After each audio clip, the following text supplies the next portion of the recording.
a special kind of love thing going on. Just what does it mean to get this title here in this building? It means a lot. This fan base gave me a hard time, really hard time. And to come here and get a win is awesome. I appreciate this fan base. They brought incredible energy. Got to give kudos to them. But we did what we do. Welcome back to the Warriors Invitational, baby. That's what we do. Welcome back. You ready to make history? Come on now. Yeah. You know, there's these two words. And when I say them, people get goosebumps because they know what happens next. So without further ado, free smoke. Look, scared cause I'm drowning in silence with bad thoughts. These days I don't have nothing to say, man, the bag talks. I put in headphones on my driver. Pull up to the spot and give a good dick and Godiva. I can't lie, I'm uninspired. No more pillow talking about nonsense. I only stick around to put some band-aids on my conscience.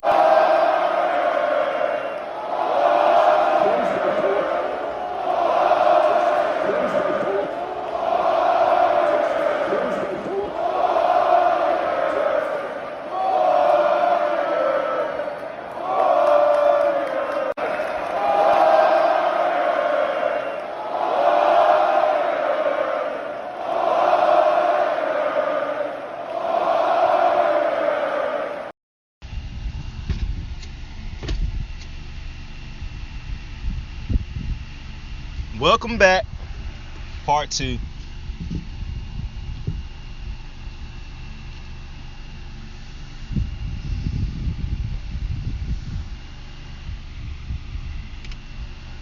NBA Finals recap. So I talked about the Boston Celtics a lot in the last in part 1. I'm gonna do more talking about the Golden State Warriors in this one. The Golden State Warriors, man, 4 championships now from that core of guys, and you can even include Andre Iguodala in that. But 4 championships under Steve Kerr. I saw Clay say he on that Jordan shit now. He ain't playing for nobody but Steve. I respect that. And I see so many people when they was talking about during the season, trade Clay, and all this type of stuff. Is they gonna trade Clay? I just can't imagine that they would do that. I saw the noise about checkbook wins and stuff like that, and you know, you really can't. I saw Colin talk about how I don't agree with Colin when. Excuse me. I was looking at Colin after the finals, how he said. I agree with him when he say teams should not have it. It shouldn't be held against teams who re-sign their own players. Like Golden State drafted Steph, Clay, Dray, Poole. They shouldn't be penalized for re-signing guys that they drafted.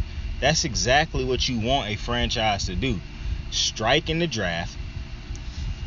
Actually find players in the draft that they develop and turn into legends, to stars. And continue to re-sign those players so they can stay with the franchise. That's how you build great franchises in any sport. And so the Golden State Warriors, the organization done really achieved at the highest level. Like you draft Steph, Clay, Dray, Loon, Jordan Poole, Kid Splash, that's his name now. You draft all these dudes, you develop them. This becomes you in the process of all these dudes developing, one of them turn into one of the greatest players to ever play the game. You get just 3 absolute first ballot Hall of Famers in Steph, Clay, Dray, like unbelievable role players over the years, like Barbosa, Sean Livingston, David Lee, Zaza Pachulia, just so many great Barbosa, like Damian Lee, Gary Payton II, like so many great role players over the years are a part of this dynasty. And you just look at, because this is definitely a dynasty, and I loved it when Draymond called it the Warriors Invitational. It's just so, it's impressive. This is really what you want. This is when you are a team drafting. If you're any professional sports league, this is what you want teams to do. So I agree with Colin when he said teams shouldn't be penalized for bringing back and re-signing their own dudes. But I don't agree with him when he say, like, if the Warriors go out and sign a dude like Kevin Durant, it should cost 2 times against their cap. Nah, I don't agree with that. Because smart business and lucky business is the only reason the Warriors were able to capitalize and get Kevin Durant. But that's not even the biggest reason they got him.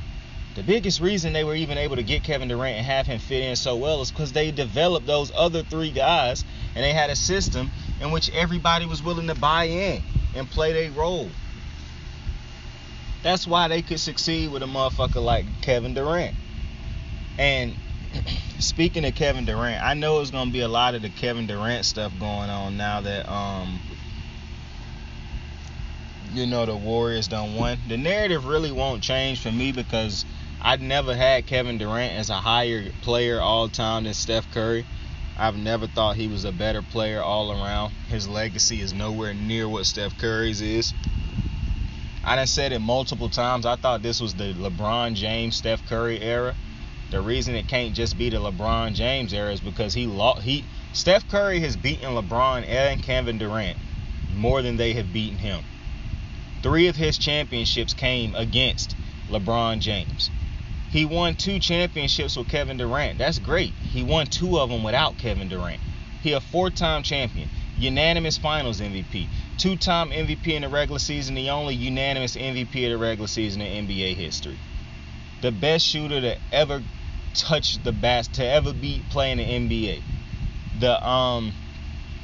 One of the greatest players. I think listen, I don't care about, people's top 10s and stuff. I do get bothered with the Tim Duncan shit. But at the end of the day, I get irritated when I see top 10s and shit where it makes no sense certain players being in people's top 10s.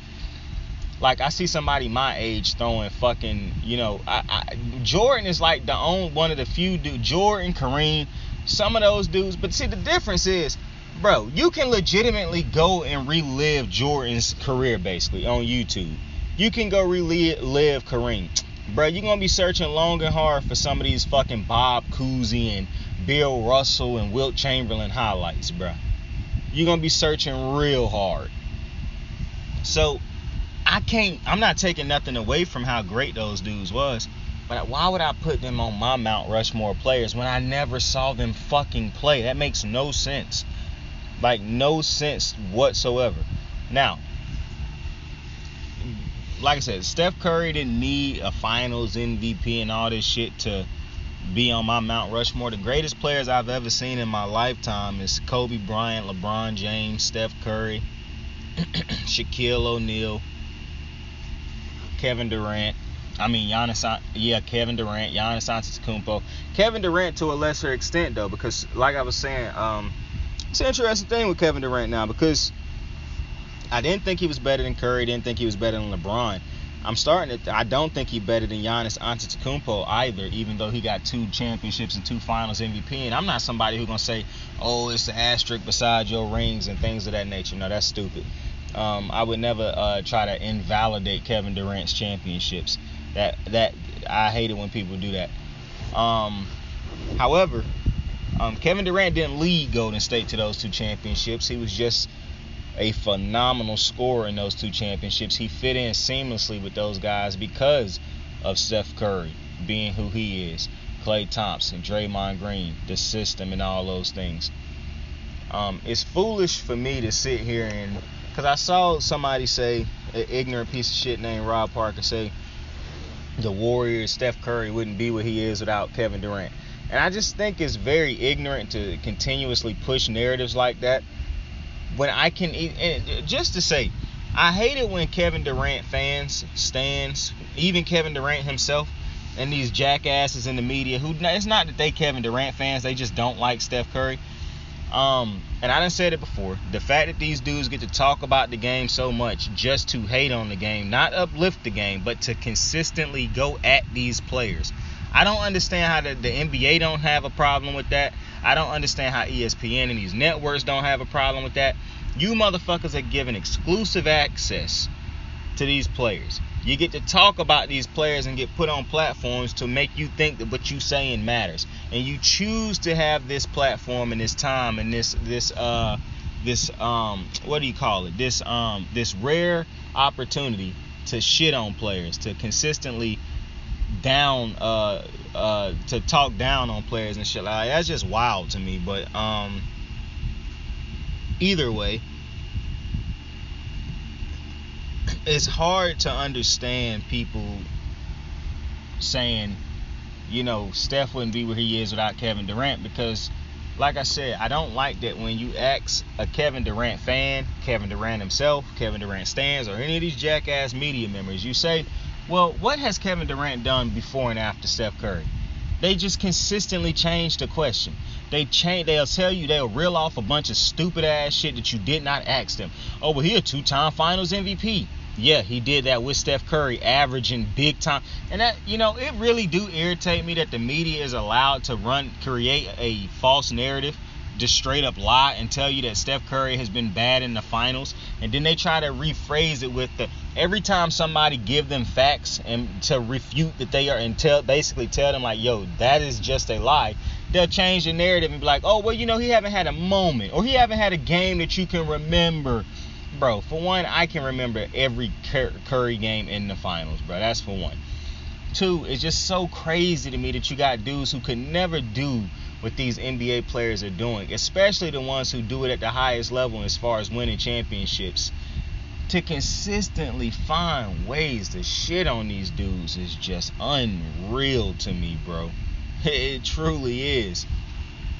But getting back to the Kevin Durant thing, how can you say what has he done? What has Curry needed him to help his legacy, or whatever? When I really want to know, like, how is the logic behind saying Kevin Durant is greater than Steph Curry, or Steph Curry needed Kevin Durant, when Kevin Durant's never won a championship before Curry, and he ain't won one after. And the book of him winning after Curry is still being written. What I do know is that Steph Curry has led a team to a championship and won one without Kevin Durant. And he beat a team that swept Kevin Durant and Kyrie in the first round. He beat him in 6. Took 2 games off of them motherfuckers in their building. Averaged 34 points on the Celtics home court. I don't understand how you can part your lips. That's why I'm glad that the actual hoopers and the hoop fans and the motherfuckers who really know ball, they don't argue this. They already know Steph Curry and LeBron ran this era, and that Steph Curry is greater than a Kevin Durant. And that's no shot at Kevin Durant. But to look at Kevin Durant and say, oh, he got 2 final MVPs and shit like that, to me, it's silly. For one, I told you on the part 1 I was going to talk about how I think the finals MVP is a overrated trophy. And I can get into that a little bit right now. The finals MVP is an overrated trophy because, for one, I don't like that people can take a finals MVP trophy. And for one, this is one thing. Who had the best performance in the finals? Well, to me, that's such an ignorant thing to do, because this is a team sport, for one. But for two, one player being great in the finals is not gonna win a fucking finals. I saw LeBron James average damn near 50 points in the finals and lose, bro.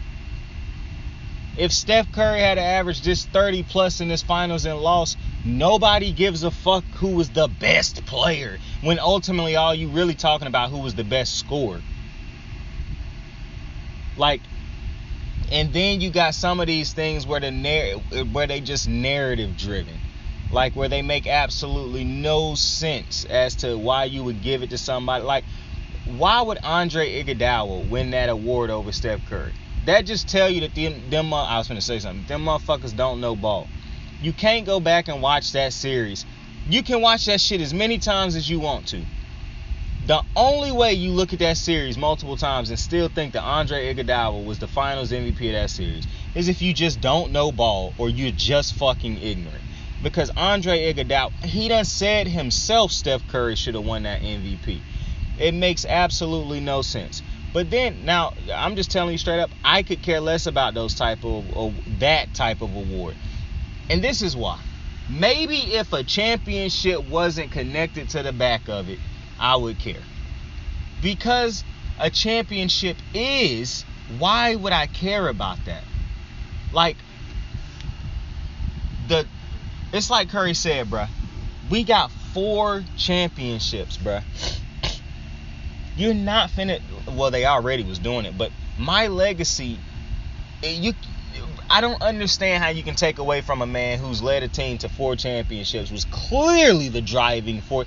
Like, motherfuckers talk about Steph like that motherfucker averaged 15 points in the finals. Motherfucker was a 27 per game finals average and was averaging 30 plus in this one. In the finals with Kevin Durant, he averaged 27 one year, and I think it was 28 one year and like 30 something the other year. Kevin Durant just averaged like 35 and whatnot. Because Kevin Durant wasn't tasked with having to do what Steph Curry was having to do. All Kevin Durant had to come in and do was score. He didn't have to be the leader. Kevin Durant didn't want to be the leader. He just wanted to hoop. He done said that multiple times. Which is wild that he ended up going to Brooklyn, but to me, it's and I do think it's a fair question to question Kevin Durant's. Now, I don't think it's fair to question his championships, but the only people who question those championships are the people who was overrating Kevin Durant in the first place. I say all the time, I think Kevin Durant I don't think Kevin Durant is overrated. I think Steph Curry did more for that motherfucker's legacy than I've seen any other player do for any other motherfucking legacy in the history of basketball. Nobody was saying Kobe was not a great player, even though he won championships with Shaq. Before he won those 2 titles by him without Shaq, nobody was saying Kobe was any less of a great player, bro. Nobody. I lived through the Kobe Bryant era. That's my favorite player all the time. Motherfuckers was saying Kobe was the best player in the NBA, even years he wasn't winning championships after Shaq, bro. But when he won those shits, it took him to a whole nother level. It put him over Shaq in every debate. But the difference is Shaq didn't win championships before Kobe. Kobe didn't win championships before Shaq. Bruh. And then also you can't shit on Shaq because Shaq won a championship after he separated with Kobe too. This is not the same. Durant has not won before Steph, and he ain't won after Steph. He's only won with Steph. Whereas Steph done won before him, with him, and after him. Like, come on. What are we doing right now? Like, this to me is just insane that anybody could ever put Kevin Durant in over Steph Curry in a rankings list. Like, I just think that's insane. And I don't think it's close because I don't think Kevin Durant should be over Giannis Antetokounmpo, a guy who led a team to a championship and won.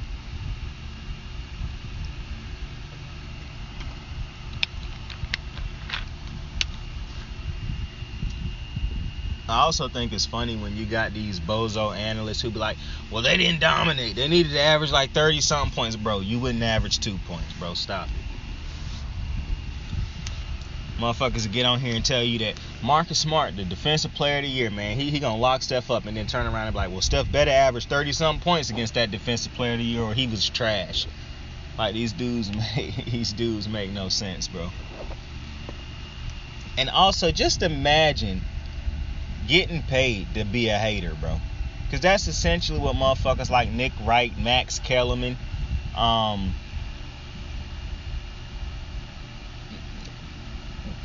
Rob Parker, Antoine, who that motherfucker who be coming on first thing? I really wish Chris Broussard was on a different show. I do not like that Chris Broussard is on so many shows with so many unintelligent sports analysts.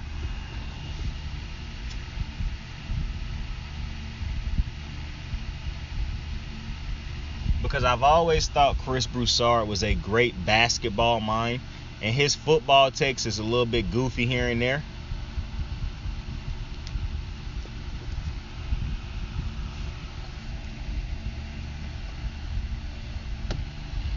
But they not that outlandish. I hate seeing him work with I can't remember who that. I think it's Antoine Winfield, whoever the motherfucker is that the bald dude who be on there who used to play for Miami. I can't remember his name at the moment. He be hating on Steph Curry too. And Nick Wright is just god awful. I think he's one of the absolute worst analysts to ever grace a TV screen. It's so crazy when you look back at some of the greatest analysts like Stuart Scott, bro, who made a living off of uplifting athletes, not hating on them all the time and shit, as if they was bigger than the athletes and shit. You got analysts. Like, one thing that really irritates me, bro, you got Nick Wright on TV trying to like, the dude's not being critical of Draymond. The dude's literally calling Draymond trash, bro. Literally getting on TV and calling Draymond trash. And just because he's a LeBron stan, he thinks that's cool. Like, I just don't understand, bro. And that's the difference between me and LeBron. Dead ass, bro. LeBron too political at times. Because, no cap, if I'm LeBron James and I rock with these dudes that this goofy motherfucker constantly getting on TV and talking crazy to or about, I'm addressing that motherfucker, bro. You're not finna be riding my dick just to be able to talk crazy about my the homies that I have to hoop against, or the men that I have to hoop against, who put their life on, well, they're not putting their life on the line, but who have to come out here and try to do this crazy ass task that none of you regular motherfuckers can do, but you talk shit about these motherfuckers when they can't do a certain thing. Like, it's crazy to me. Like, if I'm Bron, I'm going at that motherfucker crazy, bro. Dead ass. Because you can be a LeBron fan and not be no fucking hater. Like, dead ass. I at this point, I'm starting to think Shannon me, bro. Because Shannon appreciates Steph and LeBron just like I do. He just so happened to be a bigger fan of LeBron. I just so happen to be a bigger fan of Steph. I can still respect LeBron James like he can still respect Steph. I don't understand why people think that's impossible to do, or something that's not allowed, to like both of those players. Like, these old heads got y'all thinking crazy. These motherfuckers on TV got y'all talking crazy. Like, these motherfuckers, you do not have to hate these dudes, bro. You can appreciate their greatness. What Steph Curry just did was nuts. The man damn near averaged 40 fucking points in the finals, bro. And just went stupid. Go look at his numbers in Boston. Go look at what that motherfucker did in his 3 dubs in Boston, bro. Boston should be a fucking shame.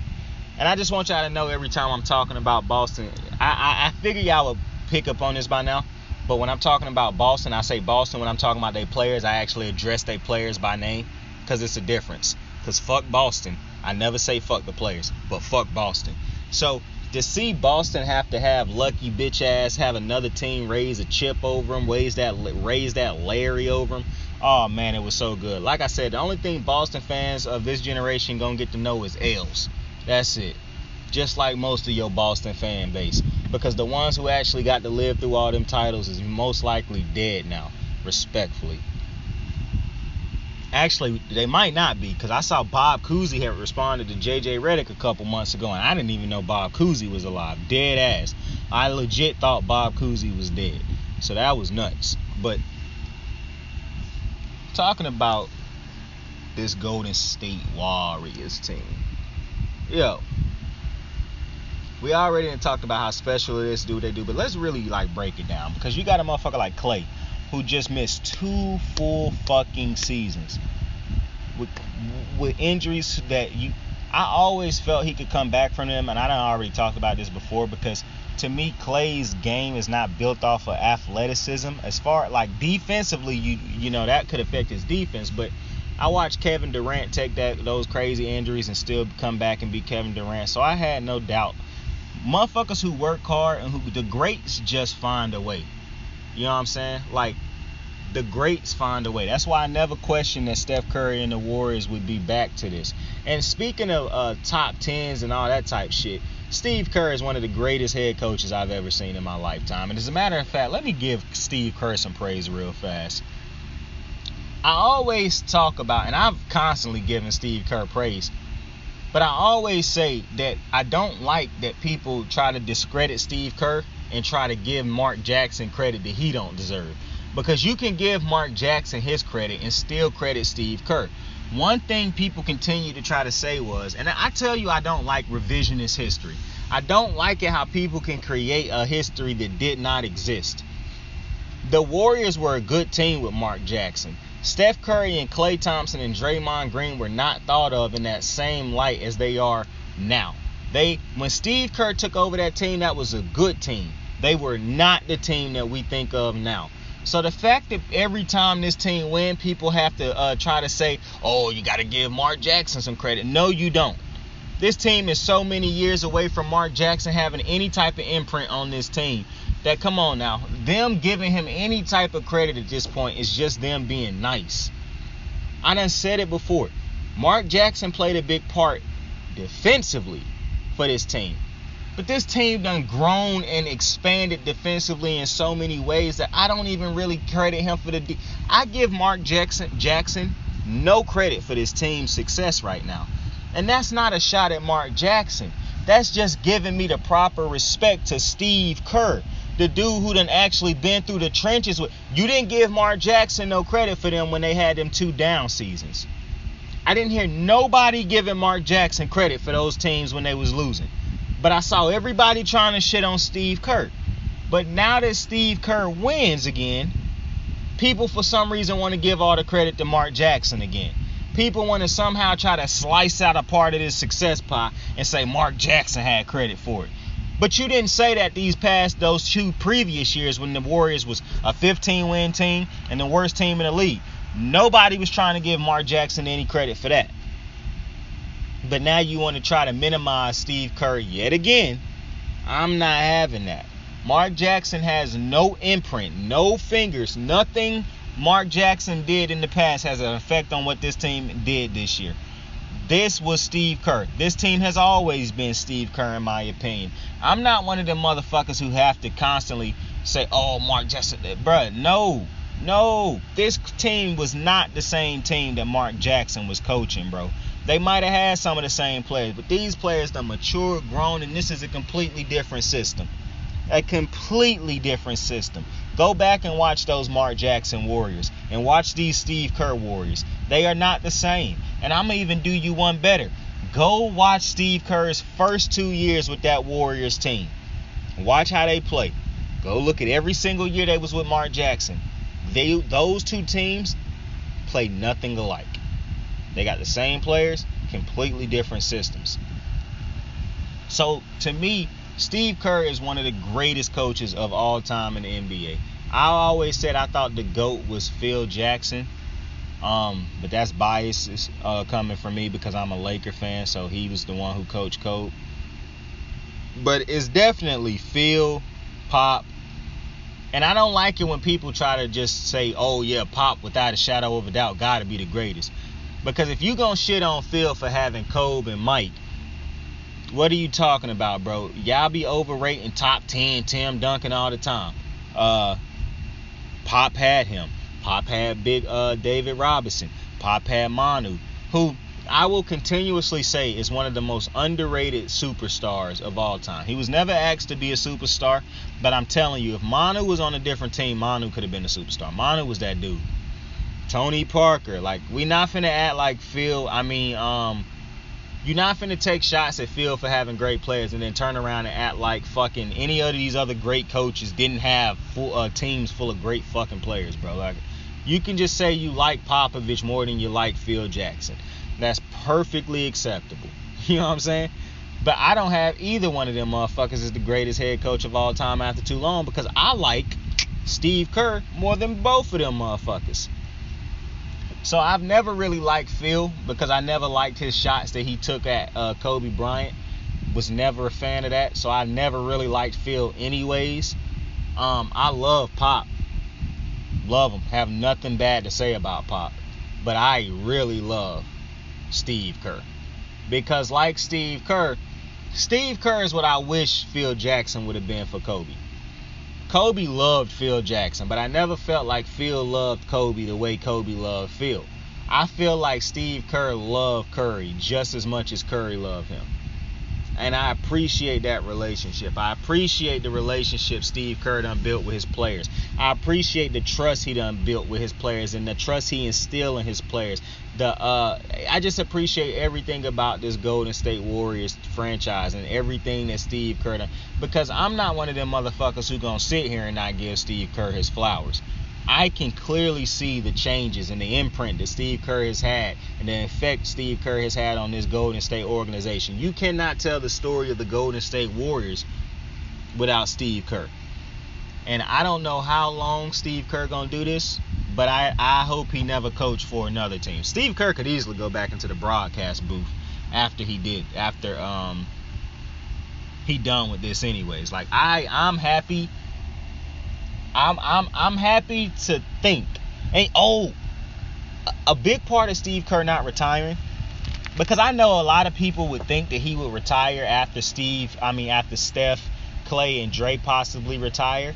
But I really hope he stay and groom Andre Iguodala to be the next head coach of this team, possibly. I just think the next head coach of the Warriors will be somebody who played under Steve Kerr.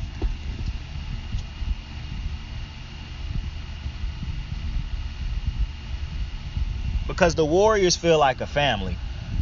The players who won with Steve Kerr before was back once they won last night in Boston. They celebrated with them dudes like they won. Like, I had to look at some of the pictures of Leandro Barbosa and them boys celebrating. I'm like, wait a minute, is these pictures from this year or from the year they won? And I'm looking at the shirts. I'm like, nah, them bitches say 2022 champs. I'm like, damn, boy, they got the whole band back together.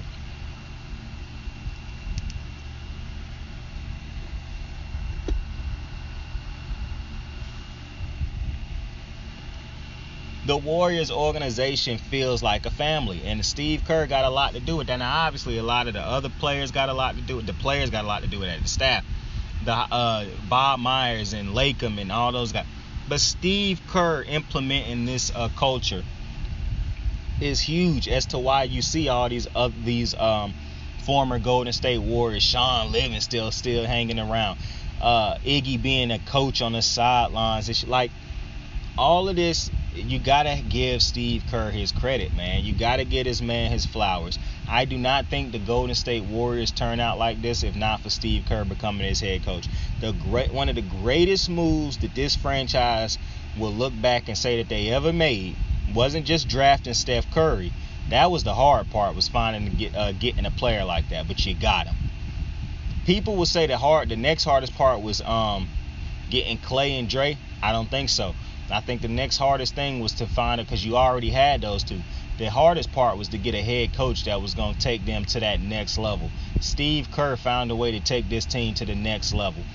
And just look at how many coaches can you plug and play like Steve Kerr just did, where all I need is my core 4 guys with Iggy when he on the court. But if you give me my core guys, you give me a great bench, and I'll help lead us there. That's Steve Kerr. I don't need Kevin Durant. I have Harrison Barnes. When that don't work no more, give me Kevin Durant. Oh, he don't want to be here no more? Cool. Give me Andrew Wiggins. That's fucking impressive. That is fucking impressive. Steve Kerr is a menace. He's a menace. I mean, that is some highly impressive shit.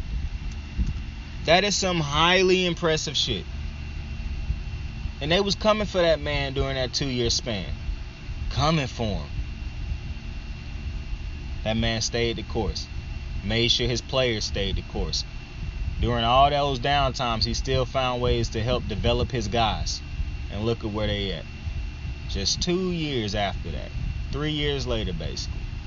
NBA champions again. This is unfucking blue. They're going to build a statue of that man out there in Oracle Arena, I think is what it's called. Whatever their new arena is. They definitely going to have the Klay Thompson, Draymond Green, Steph Curry statue. But they definitely going to have a Steve Kerr statue out there too.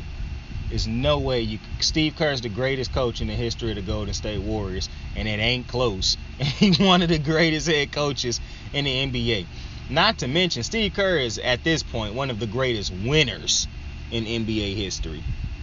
One of the greatest winners of all time on any level, as far as a player, front office, a coach. He done won at every single level, man. Steve Kerr is a fucking legend. Get that man his respect. The Warriors are not where they are today without Steve Kerr, and I appreciate him for that. Now, Klay Thompson, to come back from those injuries And he said it. He even said, like, I doubted at times that I could come back and still be Klay Thompson and we could get back to this.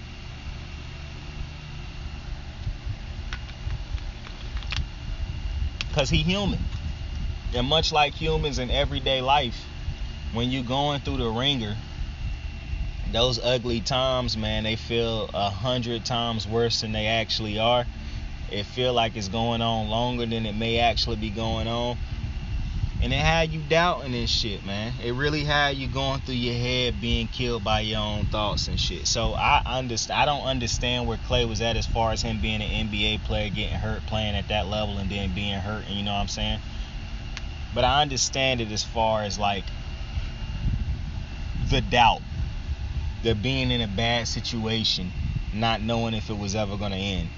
You know what I'm saying? Having your own thoughts exacerbating the situation and whatnot. I get all that. So to see Klay Thompson come back, and it was so funny seeing him say, man, I love that dude Wiggs, man, because I just looked at him at times and like, man, you doing what I have to used to do, score points and defend the best player on the team. Like, man, shout out to Wiggs. So seeing Klay, and I love Klay because Klay love people. He love his teammates, bro.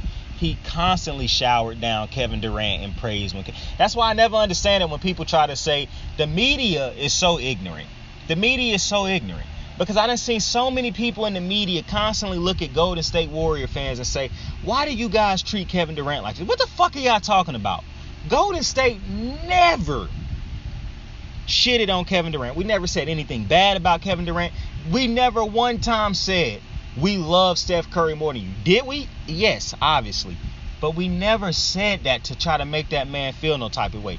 You can't kill Golden State for showing Curry more love when that was a man drafted to the team.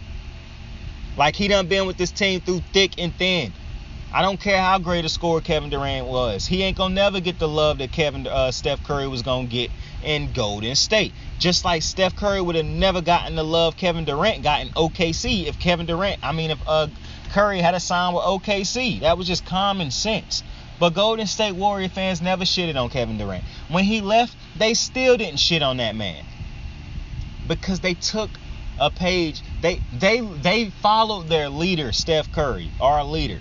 That man wasn't mad, so we didn't get mad. Plus, Draymond told the man, we won before you, motherfucker. We gonna win after you.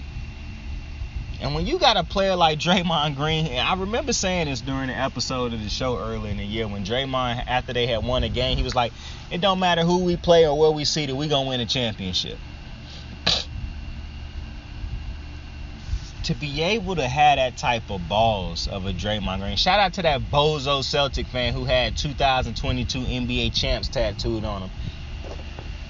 I hope that laser surgery removal painful, you bozo.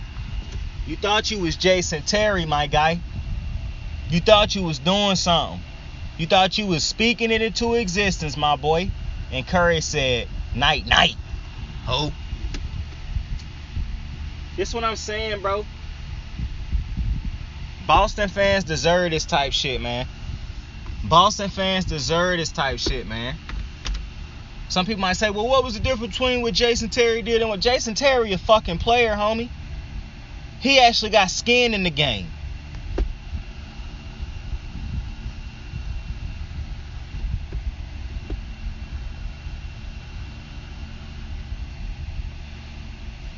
Motherfucker, you a regular ass fan.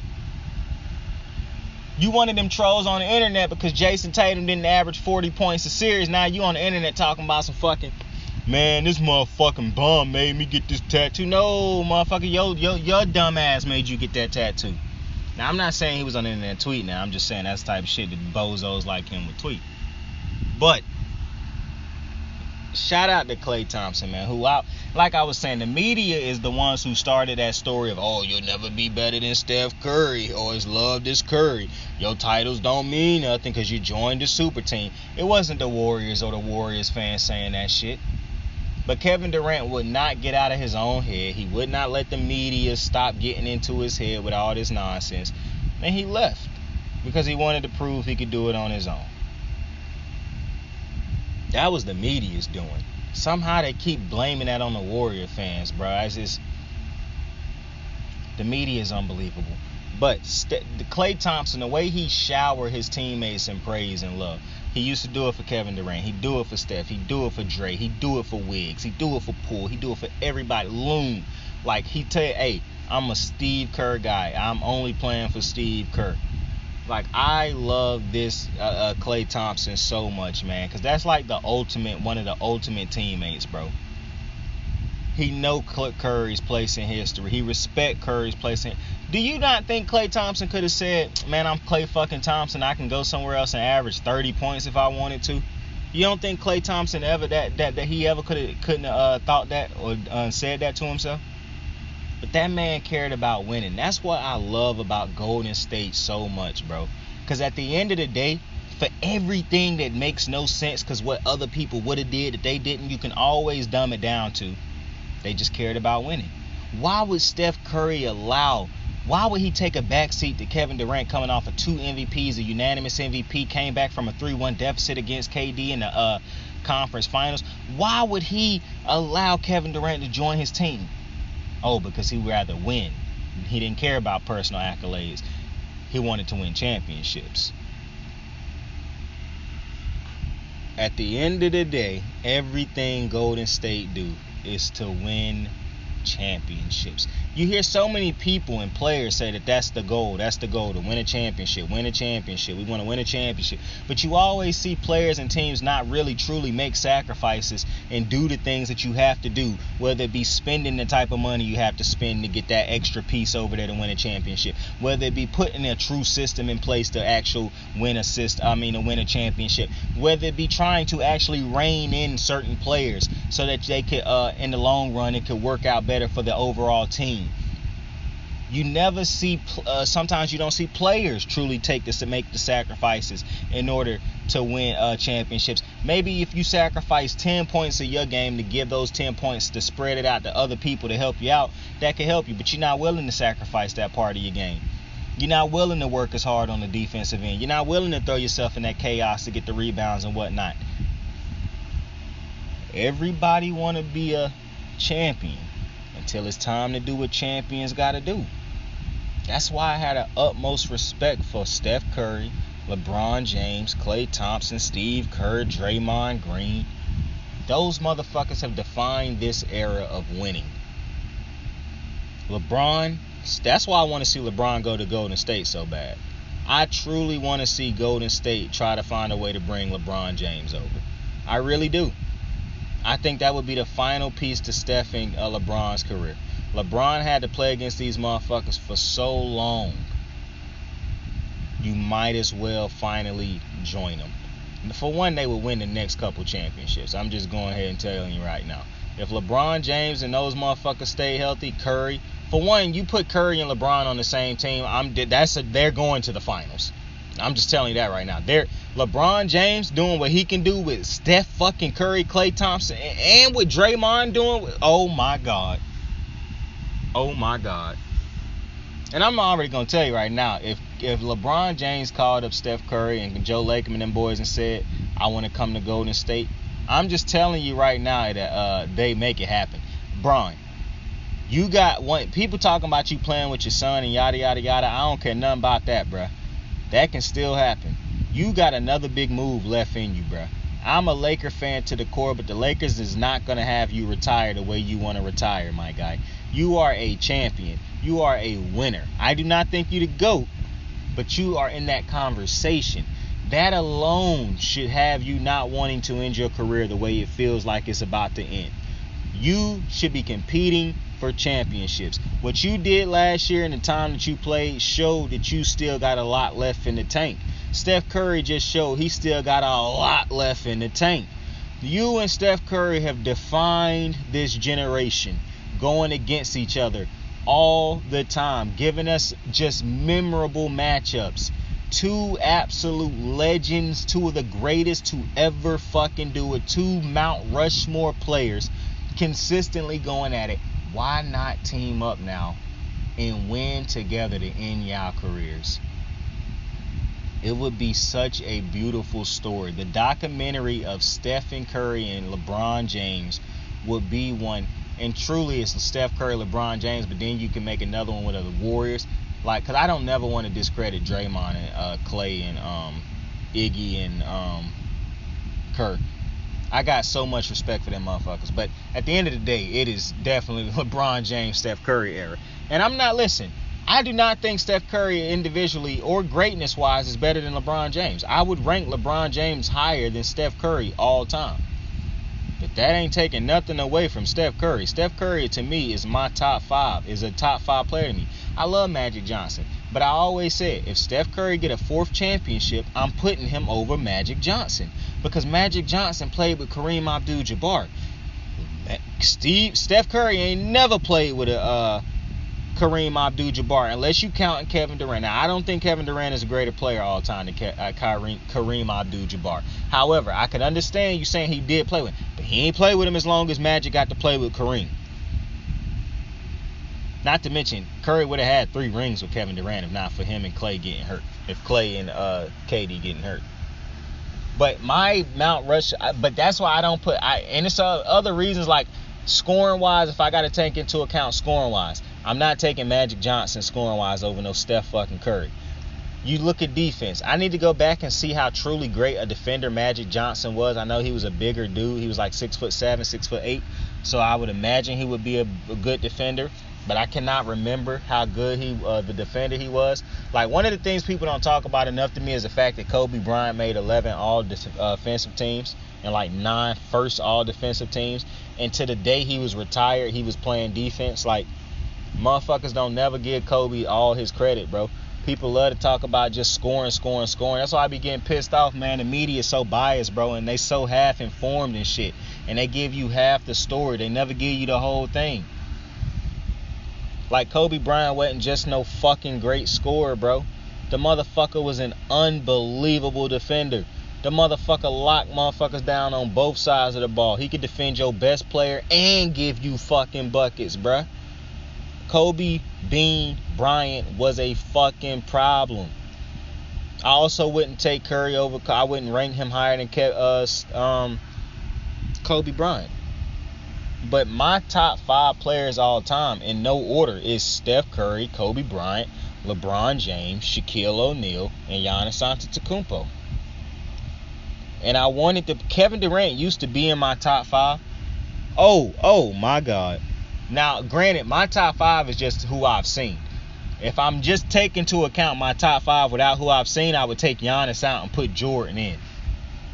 But if I'm taking into account who I have seen with my own 2 eyes, I don't never put Jordan or none of them dudes in it. I don't put none of the players who I didn't. I only put the players that I actually watched. And Kevin Durant was in that, but Giannis Antetokounmpo knocked him out last year once he won a championship. And the crazy thing is, I always thought Giannis would eventually join Steph. And I would love to see that. But I don't want to see that nowhere near as much as I want to see. Because Giannis, to me, as good as he is, I mean, obviously he would work with the Warriors because the Warriors are the Warriors. But I don't want to see that. I want to see Steph Curry and LeBron James, bro. 2 greatest players of this era. They both got 4 rings. Y'all motherfuckers need to go try to get 7, 8, 9, bro. Past Jordan. Go past Jordan, bro. I want to see it. The 2 dudes born in Cleveland. Come on, man. Give me what I want. Give me what I want. Now let's talk about Draymond Green and all you motherfuckers who was out there hating on Draymond Green, bro. All you motherfuckers that was out there hating on Draymond Green, man, talking about, oh, he can't score. Motherfucker gave you a vintage Draymond Green first ballot Hall of Fame game in the finals, man. That boy he just got that dog in him, man. I love Draymond Green, man. Draymond Green is everything right with basketball, man. He tell you what he feel. He not afraid to go back at you dumbasses who say stupid shit. Now, the difference, he go back at the motherfuckers who actually hold influence who say stupid shit because he realizes how damaging it is that these motherfuckers have a platform to say the stupid shit that they have. And even he is tame with how much he willing to go at motherfuckers like that. It's a difference between what he and KD do, where KD just is... That motherfucker, like I heard somebody say, KD like Candyman. You say that motherfucker name 3 times, he popping up. It don't matter if you got 1 million followers and influence. It don't matter if you got 2 followers and no influence at all. KD go at everybody, bro. It's not strategic. It's just he go at everybody.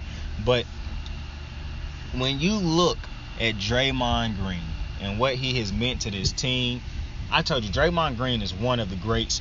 If I had to make a top 10 of the players that I've seen in my lifetime, Draymond Green would not be in my top 10, but he would make it to my top 20. And if I really sat down and had to think about it, because I'm just letting you know right now, championships do play a big part in my thing. And Draymond Green ain't no Robert Horry, and Robert Horry is also a great player. I don't like it when I see people shit on Robert Horry. It really is irritating seeing people do that, because it just shows me, because I see motherfuckers in everyday life, bro, not come through in clutch situations. And whatever the situation is that's clutch, I see motherfuckers never come through and panic in those type situations. For Robert Horry to be able to have did what he did in some of the most high pressure situations with championships on the line, I don't know how people... Nobody calling Robert Horry a top 10, 20 player all the time. But for some motherfuckers to be trying to dumb that motherfucker's career down as if he was just a scrub. Okay, man. Okay. But Draymond Green, to me, is one of the greats, man.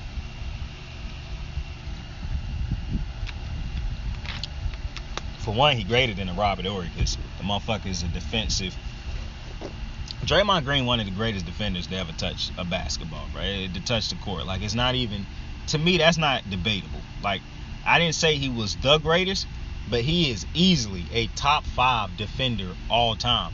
And if motherfuckers want to try to use this, well, if you take him back in that era, bruh, if you take some of the defenders that y'all consider good who played back in the day and put them in this era, they wouldn't even be considered great defenders.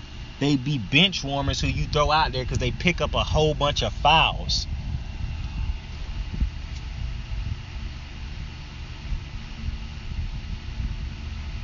Like, I don't understand this. Y'all just refuse to give players credit, and I don't understand that. Why is it so fun? Why is it so easy for motherfuckers to hate? I really don't get it.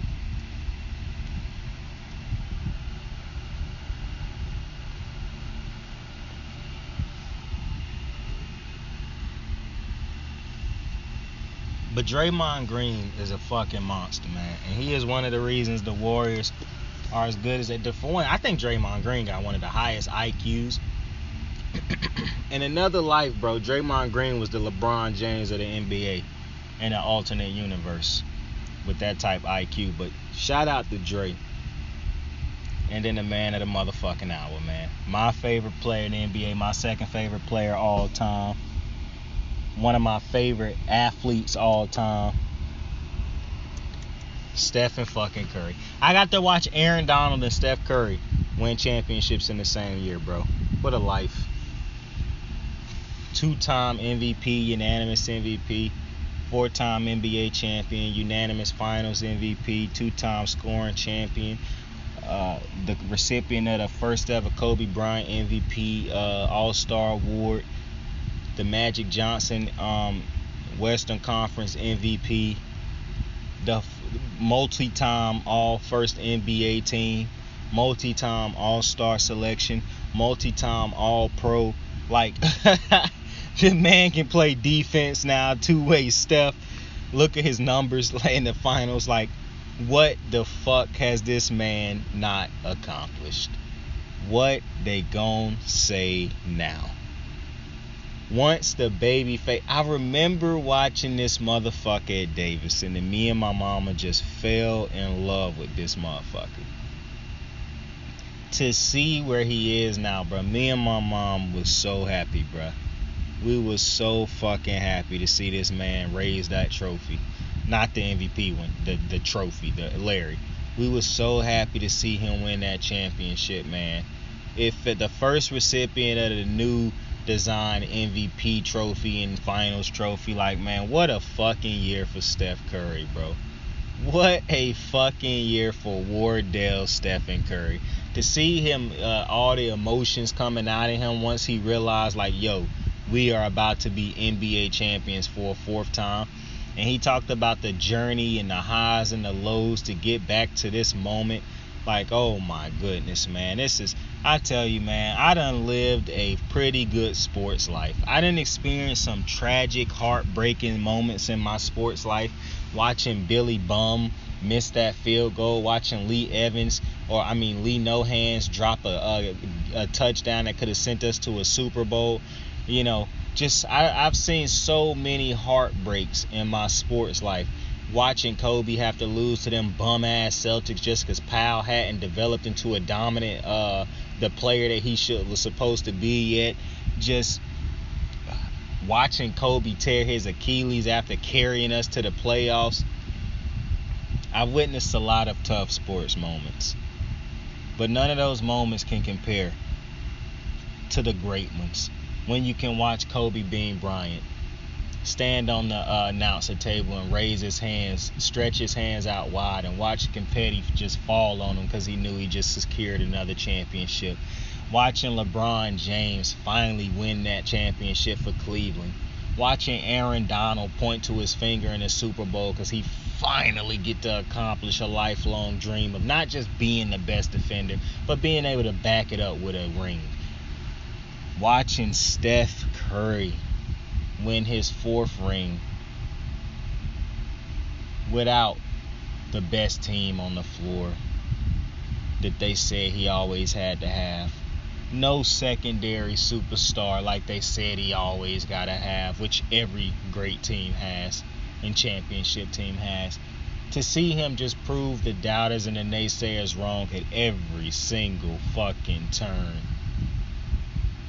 What a fucking career. I don't know how you can look at somebody like Steph Curry, a player like what is your fucking criteria for greatness? What is truly the criteria for greatness? Because you can't look at me and tell me that LeBron is this great and Steph done beat the man 3 times and he got the same amount of rings as LeBron. You can't turn around and tell me that this man is not one of the greatest players of all time when you look at his resume. Just like you can't deny LeBron, you can't deny this man. Yo, somebody was calling me, so I don't even know which part of this I was at. And that really kind of irritates me. But I'm going to just pick up from what I was saying. When you look at the career of a Steph Curry, bro, it really irritates me. Like I said, what is your requirement for greatness? Because there's no way you can look at this motherfucker's career and still be nitpicking at every single thing. Look at this motherfucker's career and you take your favorite player. Just put you motherfuckers got crazy egos, so just take away the name Steph Curry and you put your name on the back of that jersey. You give yourself the accolades that Steph Curry got. And you tell me you wouldn't be pissed off with somebody trying to tell you ain't one of the greatest to ever fucking do it. You changed the game. And you got those type of accolades? Stop it. Stop it. This motherfucker Steph Curry is a legend. Accept it. Don't accept it. It don't really matter. Because you're really going to be irritated if these motherfuckers come back healthy next year and ready to fucking compete. I'm telling you right now, it's going to get ugly. It's going to get ugly. That was part 2. We got a part 3 coming out. We got more championship to talk about. But I appreciate y'all for joining me. I apologize for that little ridiculous cut towards the end when somebody was randomly calling me while I was trying to record. Broke people problems, because if I had a better setup that wouldn't be an issue. So I do apologize for that. But I also appreciate you for joining me on another episode of Kicking It with Saint. The part 3 will be coming soon. Tell somebody you fuck with them. Tell somebody you love them. Saint out. How you doing? Congratulations. Fantastic. We champs again. It's nice to bring old Larry back home where he belongs. Like Draymond said, it's the Warriors Invitational. We back. So this is pretty special for sure. What is the last? Scared cause I'm drowning in silence with bad thoughts. These days I don't have nothing to say, man, the bag talks. I put in headphones on my driver. Pull up to the spot and give a good dick and Godiva. I can't lie, I'm uninspired. No more pillow talking about nonsense. I only stick around to put some band-aids on my conscience. I don't know why I feel so bad, nigga. That's what we do, no foundation. We don't build no more, we just screw. Half a bottle of Henny, girl, I'm going with the wind. The same niggas say they happy for me, ain't want me to win. So I'm done on my friends. Don't need help popping Coronas and reminiscing. I just call up Big Bro J and say it's time for venting. If I live forever, I hold this hate for some centuries. You don't know how much of how you doing would have meant to me, but motherfuck all that. I don't even offer up the time to make the call back. Stupid Lodo.